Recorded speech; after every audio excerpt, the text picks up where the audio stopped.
Good morning and welcome to Adult Story Time this morning. Throughout the summer, we're taking our stories from the book Fractured Fairy Tales, and these are tales as told by A.J. Jacobs, and they were featured on the Rocky and Bullwinkle show. Today's story is The Absent-Minded King. Once upon a time, there was a king who was so good at his job, he was fit to be a king. Not only was he handsome and brave, but he had paid out the mortgage on his castle. And his carriage wasn't only beautiful, it also got good mileage. He even had a swimming pool shaped like a swimming pool. But for all of this, he did have one little fault. "Oh, honey dearest," he shouted. "Whom are you looking for, sire?" asked one of his many servants. "My wife, the queen, that's whom." "But sire, you're not married." Yes, the king was so absent-minded he couldn't seem to remember anything. He had even forgotten to marry. Knowing every king should have a queen, he discussed the matter with his prime minister. "What shall I do?" he asked the minister.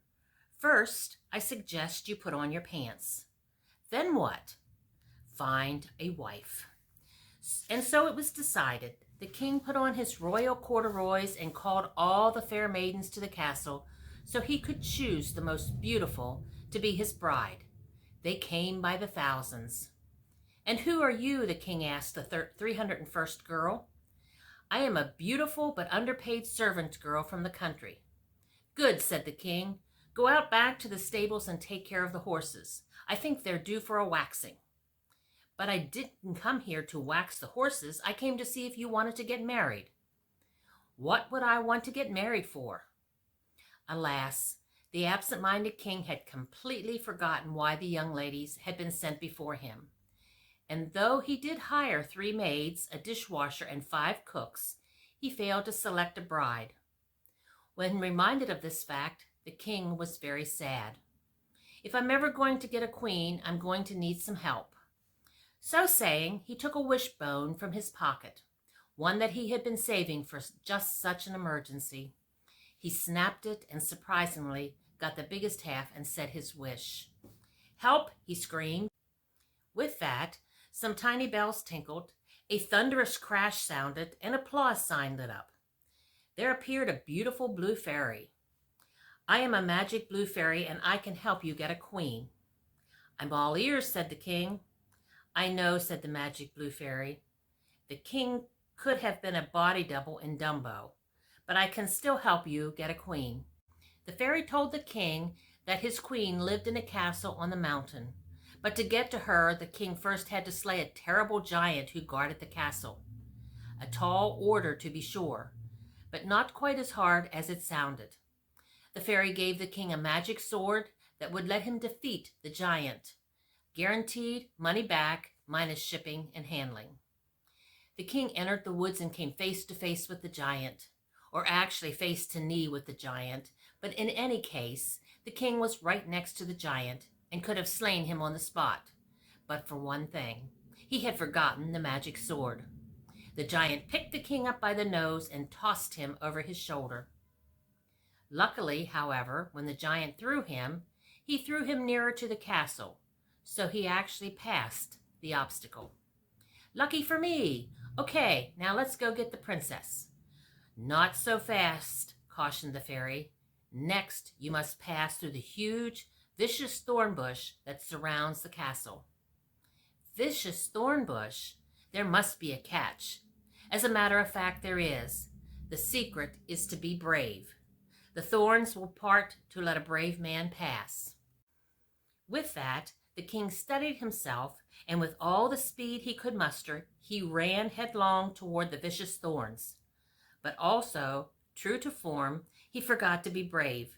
He chickened out, and that was not good for the king. He got ripped and scratched and poked. All his clothes were torn, except for his pants, of course, which he had forgotten to put on. "Oh, well," sighed the fairy, "you did it again, but never mind. I'll just wave my magic wand and make those old vicious thorns disappear." "Hey, why didn't you tell me you could do that before?" "You didn't ask me." And the fairy waved the wand, and poof, the thorn bushes disappeared. Now the king was really ready to go get his queen. But his troubles weren't over yet. This being a fairy tale, he had yet another test. He had to do away with the wicked witch who guarded his love. "Okay," said the king to the fairy, "what's the gimmick with the wicked witch?" "I will give you a magic word that will make her disappear, and that is Fundervogel. Wouldn't you know it? And with me, with a lousy memory." So armed with the magic word, the king ran into the castle and found the wicked witch standing guard over his beautiful queen-to-be. Not expecting visitors, the witch hadn't had time to touch up her warts, so she was very unhappy to see the king. She decided to turn him into a toad and began to cast a spell. "Iggity-piggity, my black hen. Wait," shouted the king. "I have a magic word that will make you disappear. And it is, get on with it. And it is Fundervogel." It was a miracle. The king had remembered the word, and the wicked witch disappeared in a cloud of green smoke. But so happy was the king that he had finally remembered something, he completely forgot about the girl. He ran out of the castle, whistling gleefully and clicking his heels. Weeks went by, and of course the absent-minded king wandered around the countryside and failed to return to his kingdom, for he was unable to remember which kingdom was his. He finally chanced to pass a lovely young girl from whom he asked directions, and when she put her dainty finger to her chin to think over the question, the king noticed a little string tied around her finger.